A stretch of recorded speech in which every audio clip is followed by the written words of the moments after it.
खुलुमबाय, नोंथांमोननिसिम मोनाबिलिनि हामलायनायखौ जासिहरग्रोनाय जाबाय। आसा खालामो नोंथांमोनाबो मोजाङैनो दङ। नोंथांमोनखौ आंनि बोहैस्रि बर' ब्लग चेनेलाव गासैखौबो बरायनानै लाग्रोनाय जाबाय। दिनै 2023 मायथाइनि 17 आगस्ट। नोंथांमोननि थाखाय गोदान रादाब लाबोफिनबावबाय। अन्नानै नोंथांमोना भिडिअखौ जोबजासे नायलांदो। सायख'थियाव खोथा होनाय बादि इउपिपिएल सोरखारा दासान्दि सेल्फ हेल्प ग्रुपनो रांनि अनसुंथाइखौ रानगासिनो दङ। मन्त्रि उरखावगोरा ब्रह्म बिथाङाबो खख्लाबारि बियाबाव मोन 96 सेल्फ हेल्प ग्रुपनो राङारि अनसुंथाइखौ रानदों। बिथाङा फोरमायथिदों दि बिटिसि सोरखारा मोन 3800 सेल्फ हेल्प ग्रुपनो राङारि अनसुंथाइ होनो थाखाय सायख'बाय। मोन 3800 सेल्फ हेल्प ग्रुपआ जेराव सा 38,000 सोद्रोमाफोर दं होननानै फोरमायथिदों। बेनि अनगायैबो मोन 3800 सेल्फ हेल्प ग्रुपनोल' नङा, 6,000 सेल्फ हेल्प ग्रुपनो 75,000 राङै होनो थाखायबो बिटिसि सोरखारा थांखि लादों होनना फोरमायथिदों। आरो बे 75,000 रांखौ 25,000 राङै केस्टि हिसाबै होलांगोन होननाबो फोरमायथिदों उरखावगोरा ब्रह्म बिथाङा। बेनि अनगायैबो आसाम सोरखाराबो 4 लाख सेल्फ हेल्प ग्रुपनि 40 लाख सोद्रोमाफोरनो 10,000 राङै होनो थाखाय थांखि लादों। नाथाय 10,000नि मादाव गिबियाव 1,000 रांखौल' मोननो हागोन। बेनि उनाव बे 1,000 रांखौ मा खामानियाव बाहायगोन बेखौ प्रजेक्ट खालामनानै दिन्थिग्रोनांगोन। बेनि उनावसो गासै रांखौ मोननो हागोन होनना फोरमायथिदों मन्त्रि उरखावगोरा ब्रह्म बिथाङा। जोंनि बर' सुबुंफोरा सानफा साफा बुथारजा जोबलांसिगोन नामा? बर' सुबुंफोरा मालायजों बुथारजानाया गोदान बाथ्रा नंला। दिनैबो सासे बुथारजाबावबाय। सिकाउनि sondehoao बिन'द ब्रह्मनि जिउ खहा जादों। तामुलपुरनि तिनिपुकुरियाव मडेल पुलिसनि जाथाय। सिकाउनि सन्देह खालामना सासे लाइमोनखौ जिउ फोजोबदों। बुथारजानाय लाइमोननि मुङा जादों बिन'द ब्रह्म आरो बिथाङा तिनिपुकुरि गामिनि थागिबि। मिथिनो मोननाय बादिब्ला तिनिपुकुरि गामिनि बलाय दास मुंनि सुबुंनि न'खराव हरनि समाव सोमजिदों बे जाथाया। जिउ गोमानाय बिन'द ब्रह्मखौ बलाय दासआ दुरुंजों खानानै गाज्रि रोखोमै गाग्लोबनानै जिउ फोजोबनायनि अजद दैखांदों न'नि मानसिफ्रा। बे जाथायखौ लानानै ओनसोल नाङैनो दुंहाव थासारि सोमजिदों।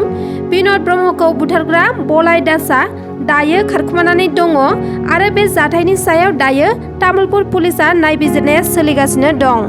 मोनसे दुखुनांथाव खौरां, अनसुला बसुमतारी मुंनि सासे गथ'आ दैयाव दुगैनो थांनायाव अबथिरा जिउ खोमानांदों। क'क्राझार जिल्लानि पकेराग्राम पुलिस थानानि सिङाव थानाय फवरवंग गामियाव जादों बे दुखुनांथाव जाथाया। थाखो 8आव फरायनाय अनसुला बसुमतारीया दैयाव गबनानै थैदों। फोरमायथिनाय बादिब्ला अनसुला बसुमतारीया 3 लोगोफोरजों बरसरा दैयाव दुगैनो थांदोंमोन। बेयावनो दैयाव गोमादों। गोमानाय खौरांखौ न'खरनि सुबुंफोरा मिथिनाय लोगो लोगोनो गावसोर दैयाव नागिरनायजों लोगोसे पकेराग्राम पुलिसनोबो खौरां हरदोंमोन। लोगो लोगो पकेराग्राम पुलिस आरो फवरवंगनि रायजो राजाफोराबो जयैनो दैयाव नागिरदोंमोन। नाथाय नागिरखालि अनसुला बसुमतारीनि गोथै देहाखौ मोननो हायाखैमोन। अखानायैसो अनसुला बसुमतारीनि गोथै देहाखौ बोखांनो हादों। मोब्लिब बोगथाबजानायजों चिरां जिल्लायाव सासे गाहाय फोरोंगिरिनि जिउ खहा। गाहाय फोरोंगिरि बिथांनि मुङा जाबाय सोरां गयारी। चिरां जिल्ला बिजनी महकुमानि सिङाव थानाय अक्सिगुरि 4 नं बाथाबारि गामिनि थागिबिमोन सोरां गयारीया।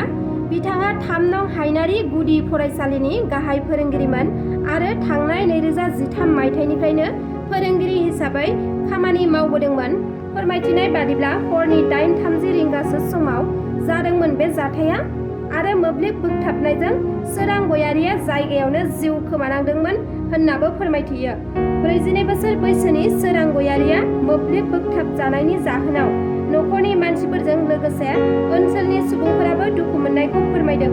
बे दुखुनि समाव बिजनी महकुमा गुदि फरायसालि सनमिलननि गाहाय नेहाथारिजों लोगोसे माखासे हानजायाबो नुजाथिदों आरो दुखुथिया न'खरजों गसंफाहैदों।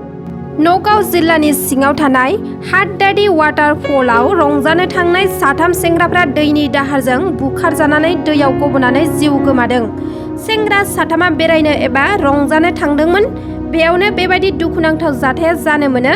बिसोर 3नि मुङा जाबाय नितिश राजा, दिनेश साहा आरो साद्दान। नोंथांमोना आंनि भिडिअखौ नायगिरलांनायनि थाखाय रोजा रोजा साबायखर थाबाय। नोंथांमोना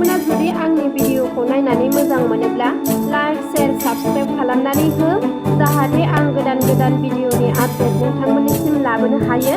एसेनोसै, गोजोन्थों।